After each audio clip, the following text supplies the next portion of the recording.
पण कसे आहात सर्वजण? मजेतच असतात. सोशल मीडियावर आहे ना, अशा खूप स्त्रिया आहेत की त्या एकमेकीला नावं ठेवतात. तू ती अशी, तू तशी, ती तशी. आता ताजंच उदाहरण द्यायचं म्हणजे झालं तर करुणा मुंडे. करुणा मुंडे ह्या म्हणाल्या की ओबेरॉय हॉटेल भरा पडता है. है ना, ओबेरॉय हॉटेलमध्ये एवढी गर्दी असते, भरून असतं ते ओबेरॉय हॉटेल. कशासाठी भरलेलं असतं ते? ओबेरॉय हॉटेल आहे, लोक तिथं येतात, राहतात, खातात, पितात. हं? आणि सगळीच लोक अय्याशीसाठी जात नाहीत. बिझनेस असतो, कोणाचे मीटिंग्स असतात, कोणाचं काही असतं नाही का. म्हणून असं नाही बोलायचं ओबेरॉय हॉटेल भरा पडता है. आणि कोणत्याच मुलीला, तरुण मुलीला आपण लांछन नाही लावायचं की ही अशी, ती तशी, ती तशी नाही का. एखाद्याचं आयुष्य आपण उद्ध्वस्त करून टाकायचं, ह्याला काय अर्थ आहे का? स्त्रीने स्त्रीची इज्जत काढायची. कोणी दिला हा हक्क स्त्रीला? ते पण सोशल मीडियावर. असं नाही करायचं, नव्हतं बोलायचं त्यांनी.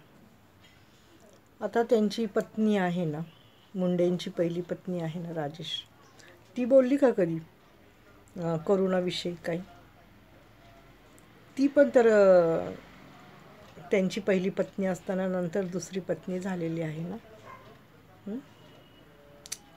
म्हणून मला एक बोलायचं होतं ह्या विषयावर. मला एक ओळीचं तरी का होईना व्हिडिओ टाकायचा होता की तरुण मुली आहेत, तरुण मुलींच्या जीवनाचा तुम्ही असा खेळ का मांडता सोशल मीडियावर की ही अशी, ती अशी, आणि तुम्ही धडधडीत नावं घेता सर्वांची. तुमच्याकडे काही पुरावे असले तर तुम्ही ते दाखवा ना, सोशल मीडियावर टाका ना. आणि जरी असले तरी ठेवा ना, बघू वेळ आल्यावर काय होतंय काय नाही. परंतु एखाद्याच्या इज्जतीचे धिंदवडे काढू नका. एकदा का एखाद्याला कुठल्या गोष्टीचं सोशल मीडियावर नावं ठेवली किंवा तिचं काही अपमानास्पद शब्द वापरले किंवा तिची काही निंदा नालस्ती केली तर त्यांना किती त्रास होतो हे तुम्हाला माहिती आहे. त्यामुळं प्रत्येकाने प्रत्येक स्त्रीची जी काही असेल गुपितं ते तुम्ही सोशल मीडियावर टाकूच नका.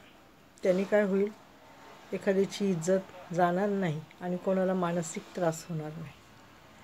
जर हीच गोष्ट तुमच्या मुलीशी घडली आणि तुमच्या मुलीचे असे इज्जतीचे जर कोणी धिंदवडे काढले तर तुम्ही काय करणार? तुम्ही काय करता? तुम्हाला किती त्रास होईल हे माहिती आहे. आता ज्या मुलींची करुणा मुंडेंनी नावं घेतली त्यांच्या आईवडिलांना किती मानसिक त्रास होत असेल हे त्यांनाच माहिती आहे, हो की नाही. म्हणून अशी नावं घेऊ नका. जे काही तुमची वाद असतील, जे काही तुमची दुश्मनी असेल ती तुम्ही फोनद्वारे, तुम्हाला काय एकांतात म्हणजे दोघींच्या एकामेकाच्या झिंज्या उपटायच्यात ते उपटा. परंतु सोशल मीडियावर काहीच तुम्ही असं घाणेरडं एखाद्या तरुण मुलीबद्दल टाकू नका. एवढंच मला सांगायचं होतं. धन्यवाद.